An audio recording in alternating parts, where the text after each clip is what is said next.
వాళ్ళు ప్రభుత్వం మొదటి నుంచి ఉద్దేశపూర్వకంగాను వీళ్ళని ఇబ్బంది పెట్టి పోస్టల్ బ్యాలెట్ నమోదు కానివ్వకుండా రకరకాల ప్రొసీజర్స్ తిప్పుతా వచ్చింది.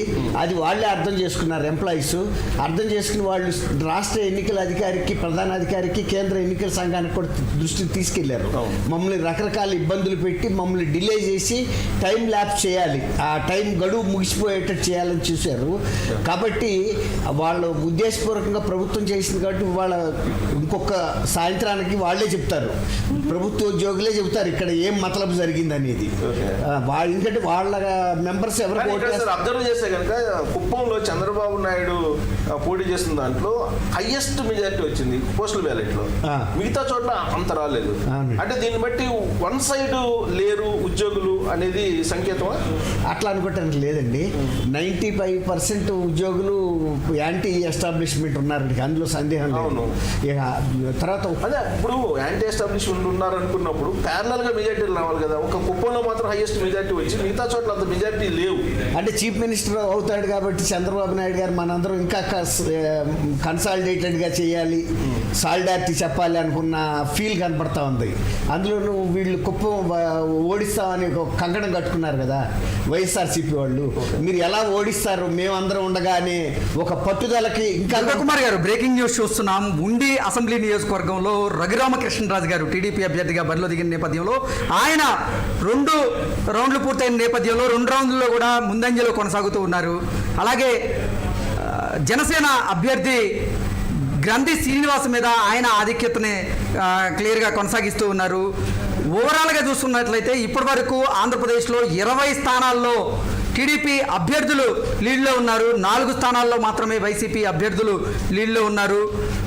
4 స్థానాల్లో జనసేన అభ్యర్థులు లీడ్లో ఉన్నారు పోస్టల్ బ్యాలెట్ ఓటింగ్ లో. ఏంటి సార్ దీన్ని ఎలా చూడండి? బ్రేకింగ్ న్యూస్ చూస్తున్నాం. కూటమికి అవసరమైనటువంటి మ్యాజిక్ ఫిగర్ దాటి పోస్టల్ బ్యాలెట్ లో మెజారిటీ వచ్చింది.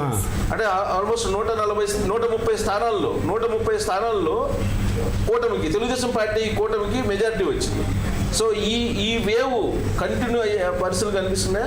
130 స్థానాల్లో ఆల్మోస్ట్ 88 మ్యాజిక్ ఫిగర్, కానీ 130 స్థానాల్లో పోస్టల్ బ్యాలెట్ లోనే మెజారిటీ వచ్చింది కూటమికి, తెలుగుదేశం పార్టీ కూటమి. నేను ఒక 4-5 months నుంచి కూడా వివిధ ఛానల్స్ లో మాట్లాడినప్పుడు కూడా మరీ స్పెసిఫిక్ గా చెప్పమన్నప్పుడు నేను అంటే అప్పటికేం పెద్ద సర్వే కానీ ఏం కాదు, ప్రజల్లో యాంటీ ఎస్టాబ్లిష్మెంట్ తీరును చూసి నేను మొదటి నుంచి ఏం చెబుతున్నా, వయసు వరుస అవుతాయి సీట్లన్నీ. గతంలో తెలుగుదేశంకి ఎన్ని సీట్లు అయితే వచ్చినాయో అవేమో వైఎస్ఆర్సీపీకి వచ్చిన 150 రేంజ్ సీట్స్ టీడీపీకి వస్తాయని చెప్తా వచ్చాం. కాబట్టి ఇప్పుడు ఈ వేవ్ అక్కడికి రీచ్ అవుతుందండి. 150+ కానీ మొన్న ఈ మధ్య చెప్పాడు కదా, దేశం నివిరిపోయే ఫలితాలు వస్తాయని వైఎస్ఆర్సీపీ అధ్యక్షుడు ముఖ్యమంత్రి గారు. నిజంగానే ఇది దేశం నివిరిపోయే ఫలితాలే వస్తాయి. కానీ నాకు ఆశ్చర్యకర విషయం ఏంటంటే సార్, 130 స్థానాల్లో లీడ్లో ఉంటే తెలుగుదేశం పార్టీ కూటమి, 40 స్థానాల్లో పోస్టల్ బ్యాలెట్ లో వైఎస్ఆర్ కాంగ్రెస్ పార్టీ మెజారిటీలో ఉంది, లీడ్లో ఉంది. 40 స్థానాల్లో ఉందనంటే అంటే ఆ పార్టీ అసలు ఉనికి ఉండదేమో అని చూసాం మనం. దీని మీద కొంచెం ఆలోచించాలి మనం. వీళ్ళు కొన్ని కుట్రలు చేశారు కదా వైసీపీ వాళ్ళు. సో ఇవి సవ్యంగా జరిగాయా లేదా, ఎక్కడెక్కడైతే వీళ్ళ ఆధిక్యం వచ్చారో ఆధిక్యం మీద కేంద్ర ఎన్నికల సంఘం ఖచ్చితంగా దృష్టి పెట్టాలి. తెలుగుదేశం కూటమి కూడా దీని మీద ఎంక్వైరీ అడగాల్సిన అవసరం ఉంటుందండి. ఎందుకంటే ప్రభుత్వ ఉద్యోగులు వాళ్ళే చెప్పారు మేము వేసాము అని. చెప్పాక కూడా 40 సీట్స్ వస్తున్నాయి అంటే ఇది మన నమ్మదగ్గ విషయంగా లేదు. కానీ ఒకటి నమ్మదగ్గ విషయం అంటే ఇప్పుడు చీఫ్ సెక్రటరీ జవహర్ రెడ్డి మీద ఫస్ట్ నుంచి అనుమానాలు ఉన్నాయి. తర్వాత వెంకటరామరెడ్డి అని ఒక ఉద్యోగుల సంఘం నాయకుడు ఉన్నారు, ఆయనేమో బహిరంగంగా డైరెక్ట్ గా ప్రచారం చేశారు. ఆ తర్వాత ఇంకొక అతను రిటైర్డ్ అయిన